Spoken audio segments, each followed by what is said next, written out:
we're going to look at two ways in which we make sense of things. Now, these two ways are what we call inductive and deductive reasoning. First, let's take a look at inductive reasoning.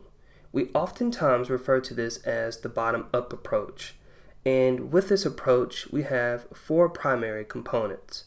Starting from the bottom up, we have observations, which are simply that, things we would observe. In following this, we have patterns, which represent things we would observe consistently over a period of time. And thirdly, we would have a tentative hypothesis, which represents what we believe to be true given our observations and the associated patterns. And finally, we would have a theory. And our theory represents our generally agreed upon way of explaining why something happens or works the way it does. So remember, we again call this the bottom-up approach. Now, it's important to note that our theory remains our theory until we have new evidence to suggest otherwise. So let's take a look at an example to help us make better sense of this type of reasoning. Imagine that you're interning at a local doctor's office and a patient comes in sick, complaining of general aches and pains that seemingly came out of nowhere. How would you determine the cause of their illness? Now, you may not be thinking about it at this point, but you would use inductive reasoning to determine their illness. So, our observations would certainly include us taking the patient's blood pressure, their temperature, their pulse, and maybe even we're going to ask questions about other symptoms they're experiencing as well. And with this, we then want to establish some type of pattern. So to help us establish these patterns, we probably ask some questions.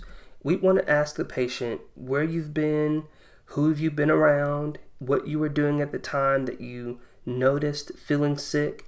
These are all questions, and maybe there are others too, that we want to ask to at least establish some kind of pattern as to how this individual became sick. So based on the observations and patterns we know of so far, we might tentatively say someone either has the normal flu virus, or we could say that they potentially have COVID-19. And so let's imagine that with testing, we determine that the patient actually has COVID-19.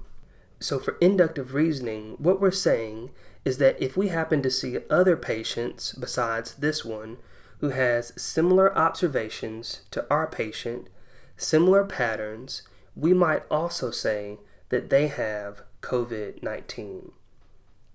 So through inductive reasoning, we say that this type of reasoning goes from a very specific thing, which would be our observations, to a general statement about other patients. So let's take a look at the next type of reasoning, which we call deductive reasoning.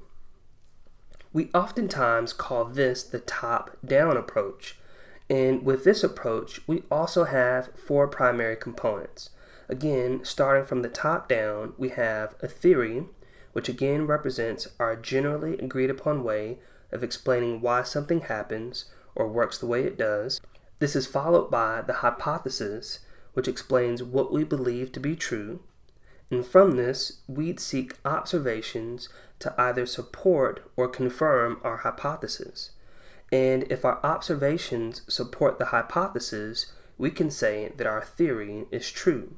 So again, we refer to this as the top-down approach. So let's look at an example of how we would practically use this line of reasoning. Imagine that you have a friend who is eager to try the ketogenic diet. And for the sake of this example, let's assume that he has read the most recent literature on the topic, and he's reporting that the ketogenic diet will help him lose weight and live a healthier lifestyle. So if we were being tasked with helping our friend determine if this theory is valid, we would use deductive reasoning. So let's look at why. Remember, for this, we are starting from the very top and then we're working our way down towards the bottom of this graphic. So we begin with his theory in mind, that by changing his fuel consumption, moving to more fatty foods as opposed to carbohydrates, that he'll lose weight and live a healthier lifestyle. That's his particular theory. So let's say that our friend hypothesizes that his physique will also improve. And so what we do to track how this particular diet impacts him is we would make observations every week.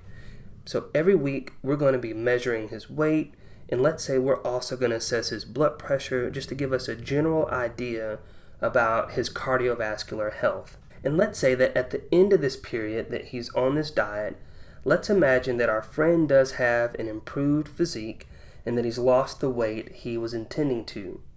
But let's say that on the return of his blood test, we find out that he has hyperlipidemia. That would actually put him at a greater risk for having a stroke and or heart attack. And so suddenly, we would be able to prove that while this diet was probably beneficial for him as far as weight loss is concerned, we would also say that it wasn't very helpful as it relates to his cardiovascular health.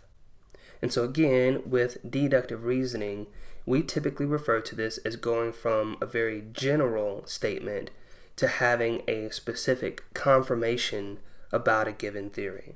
Now, perhaps the most important question that you can ask right now is, so what? Why does this matter? Well, in research, we use both of these methods, both inductive reasoning and deductive reasoning. And oftentimes, we use them simultaneously. So let's take a look at how this works by what I call the reasoning loop.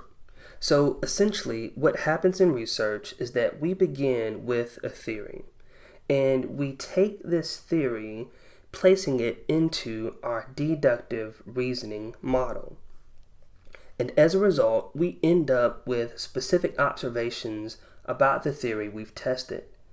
And uniquely, these observations may either support the theory we've investigated, or they may refute the theory. But with those observations we've gathered, we gain information that we sometimes refer to as data. And with that data, we have an opportunity to take it and funnel it through our inductive reasoning model.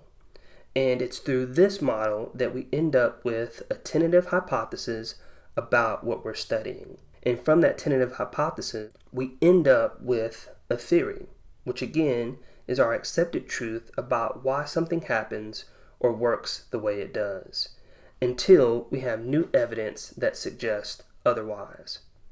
And this is what research entails: conducting a study, taking the findings, and then building onto it even further.